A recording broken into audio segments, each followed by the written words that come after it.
Topic 1, Trump's peace plan.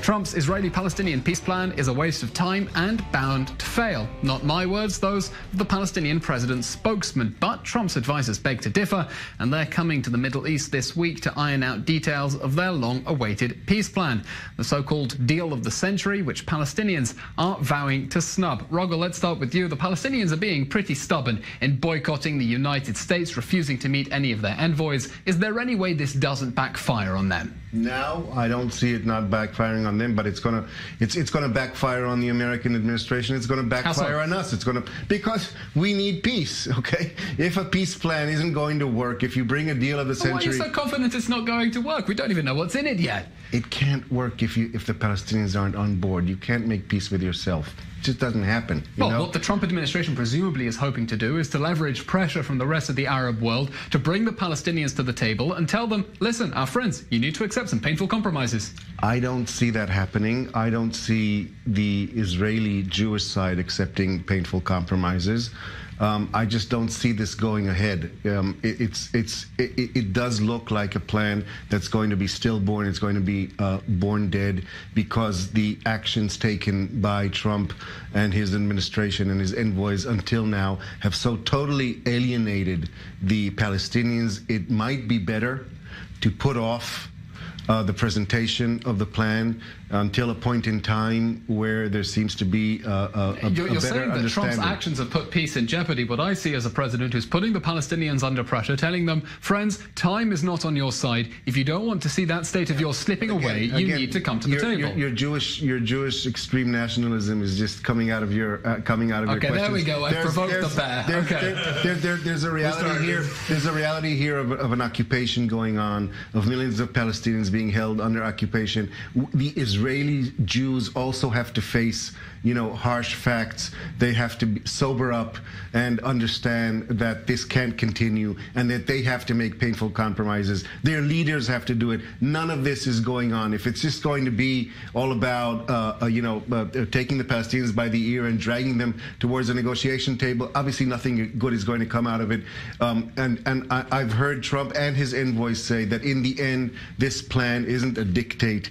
It's just a sort of, it's to facilitate negotiations between Israel and the Palestinians to reach whatever deal they deem best. It's just not happening when the Palestinians aren't on the table. And you have to find a way to bring them in. It's not enough. Akiva, well, let's answer this. Rogel here is telling us you can't have peace if the Palestinians have to be dragged to the table. They're boycotting the United States. Look, they say Trump's peace envoys, 2 Orthodox Jews who've donated to the settlements in the past, of course they're not going to be treated fairly by the Trump administration. Yeah, well, we have to remember that the Palestinians didn't come to the table also under Obama. It's not only a Trump issue. That definitely was 8 years of Obama. Netanyahu was waiting for them to come. Akiva, let's set the record straight. There were negotiations under Obama. They failed, but they took place. They had freeze of settlement buildings. There were different gestures that the Obama administration put a lot of pressure on Israel to make.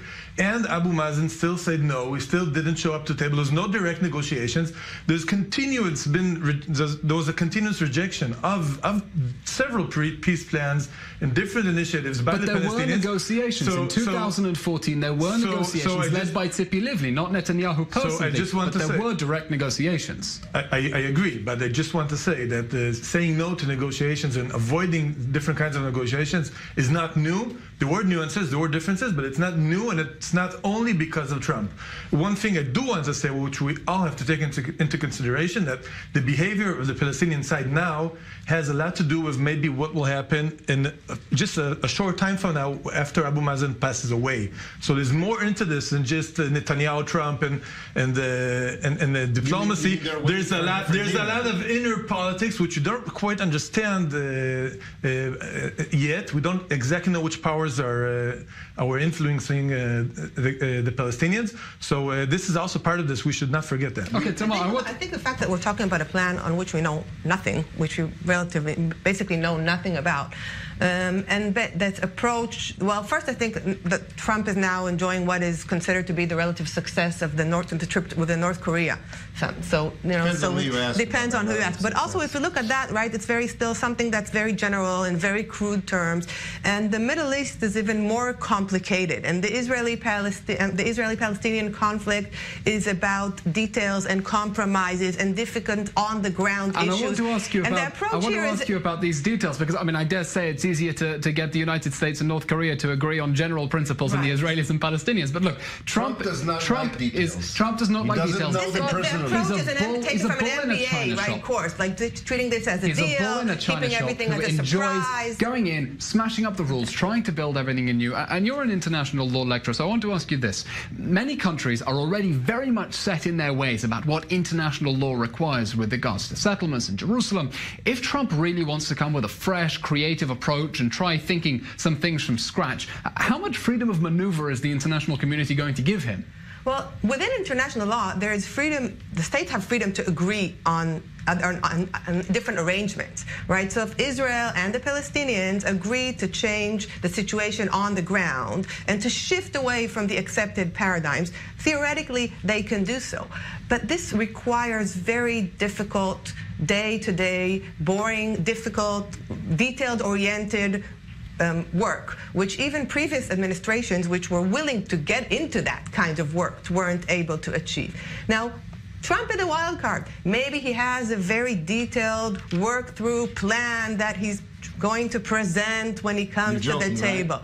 But in all, but based on what we've seen from the Trump administration so far, I don't think this is very likely. Well, Rogel, I want to ask you. Earlier, Akiva was saying, look, even back in 2014, the Palestinians said no to a deal. They wouldn't accept what Israel was offering. Yes to a deal? Well, this is the argument that is being made. The Palestinians are rejecting any possible... I recall the Israeli defense minister calling the American Secretary of State Messianic. Come on, look, we all know exactly how Netanyahu treated... I don't want to get into arguments with you whether it's because the Israelis' fault or the Palestinians' fault that it hasn't worked. I want to say, whatever was tried previously didn't work, and I'm trying to understand what is the harm in a president coming and saying we're going to try some new rules and maybe we'll see whether maybe we'll get some success out of it. Again, there's no, in principle, there's no harm in that. He has managed to totally alienate the Palestinians and their leadership. Abu Mazen is not going to go down in history as the Palestinian leader who gave up on the Palestinian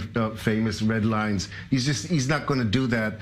It's too late into his, I think, into his administration. And Akiva is right. But given the Palestinians' red lines, for example, regarding a mass return of refugees to Israel, etc., do you think any president who's serious about an agreement that Israel might agree to isn't going to alienate the Palestinians because they want everything? I want to see an American president come and say, listen, there's an occupation here. There are millions of Palestinians that are being held under Israeli rule. They don't have basic human rights. They don't have the right to vote, and so on and so forth.